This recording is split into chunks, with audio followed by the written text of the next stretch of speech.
Back when I was entering high school, I was nervous. Like many teens, I felt awkward a lot, and that was probably because I was pretty awkward.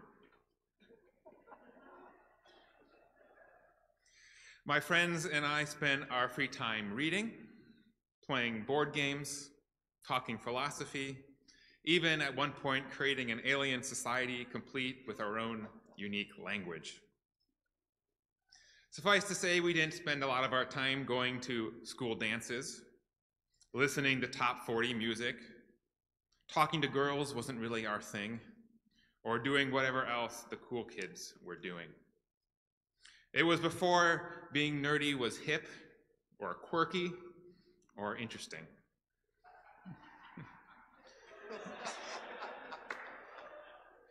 It was before Warby Parker made being visually impaired stylish,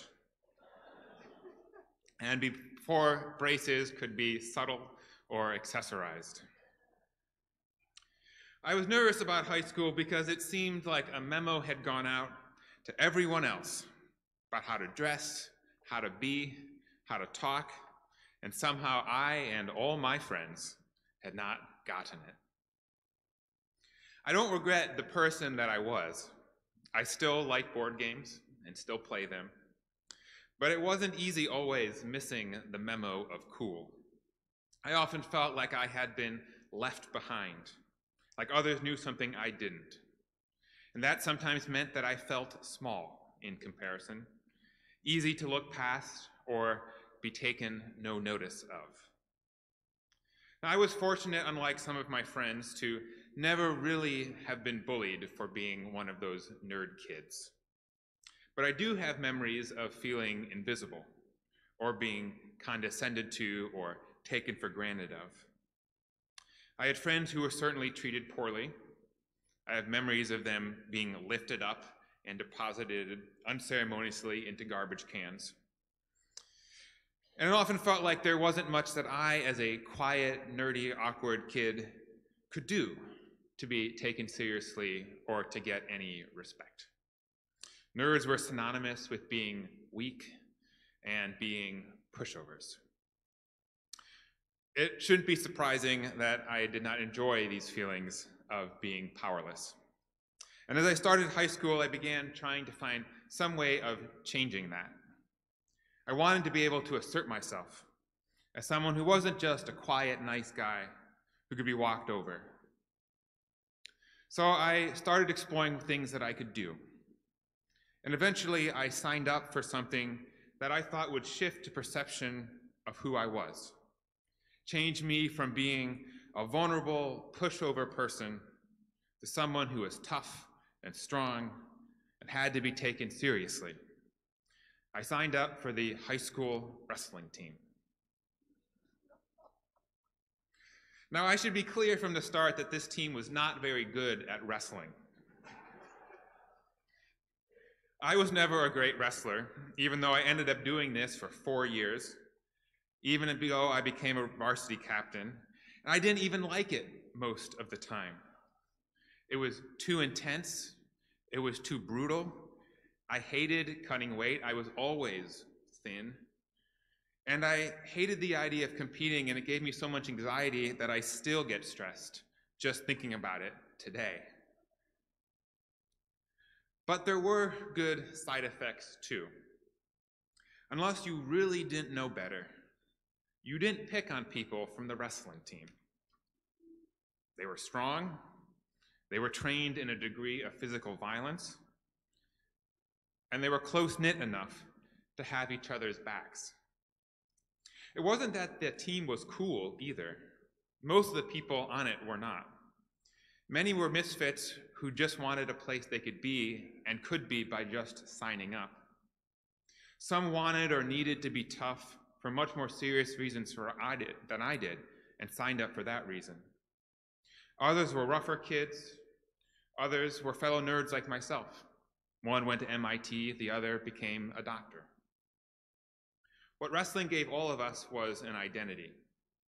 It gave others notice that we couldn't be dismissed, that we had to be taken seriously, respected, and in the brutal world of high school, not messed with. And I think it's sad in retrospect that this respect had to come with some implicit threat of violence. And equally sad, I think, is that I and so many of the other kids felt that we needed to be tough in order to be treated with basic human decency. I didn't even like wrestling, and I did it all those years. That's how strong the need to feel safe and respected is. Most of us will do almost anything for it. As an adult now, these feelings are still present, if a little less powerful. I still worry that people perceive me as nice and by extension weak or weak-willed. That friendliness on my part might make me seem an easy mark or be misconstrued as lacking toughness or fortitude, or even be perceived as some social neediness. I think these feelings, which sometimes are mine, but I think are larger than that, come from a couple places. The first is that we live in a culture and a society that has an incredibly warped understanding of strength and power, especially in how they bestow value and worth onto other people. We equate confidence with competence. We follow those who have forceful answers rather than those who offer uncertain questions. We admire decisiveness. We cheer on leaders as they punch and counterpunch each other and encourage grit in our children's classrooms. And all the while, on a moral level, we know that there is no way to intrinsically justify that power equals right. There's nothing intrinsically good about being strong or powerful, just like there's nothing bad about being weak or powerless. A moral universe would not have made me feel like I needed to wrestle, because I would have felt just fine the way that I was. There's another reason, I think, why lots of us feel that we have to be tough. It's because we've been hurt before. When I was in college and preparing to be a teacher, I used to work with this kid who had just moved to a new school. He was in 4th grade, and this kid was getting into fights all the time, in class, at recess, after school. And it was him who was picking on the other kids, bullying others, roughing them up, making sure that everyone knew, not to mess with him. It became so bad that they assigned me to follow him around at recess to make sure he didn't get into any trouble. Now, he obviously knew why I was there with him, and we got to know each other pretty well. I kept him out of trouble, but what really made the difference for him was that the kid suddenly had a friend. He had someone to talk to, who asked him questions, listened to him, played with him. That was the unintentional consequence of his acting out. And from all that conversation, I learned something, and that was that at his last school, he had been super bullied. He was small for his age. He had trouble making friends. His home life was a little bit rough, and been diagnosed with ADHD and childhood depression. So it was no wonder that at this new school where he had the chance to make a fresh start, whether consciously or not, this kid was trying to make sure that no one could make him feel the way he felt at the last school again. This time, he was going to make sure that he was on top, or at least not be pushed around like before. If he was going to be lonely, it would be because others feared him rather than rejected him. His reaction to being hurt was to make sure that no one would be able to hurt him again. It was, in his own way, incredibly logical, and yet also incredibly self-defeating. Because what he wanted most was not just to be safe, but to be less alone. And yet he was pushing everyone away by what he was doing. This behavior is something that we all do, even if we're not in 4th grade. I've seen it even here at Fourth Universalist, this place of so much beauty and hope and love. I've experienced a toughness that's born out of a sense of woundedness. Maybe it's part of my transition from the Midwest to New York, brusqueness here. But I think it's also born out of a history in this congregation of real mistrust and conflict. I was just talking to the board this last week that this history has been going back for more than 100 years here. And although things have been pretty good and calm and peaceful the last few, a history is hard to get rid of. We've been in conflict for a long time before this. It makes sense that people and the wounds would still be there. And when we felt unsafe, when we've been hurt before, it's natural to take a defensive stance, to be tough, to put ourselves out there in that way, rather than be open-hearted. It's easier to mistrust others first than to risk trusting them from the start. It's safer to put others on the defensive rather than risk having to protect yourself. It's simpler to be brusque rather than to risk being stepped on. Or we might protect ourselves in the moment, like with that kid on the playground. We lose so much when we put up those walls.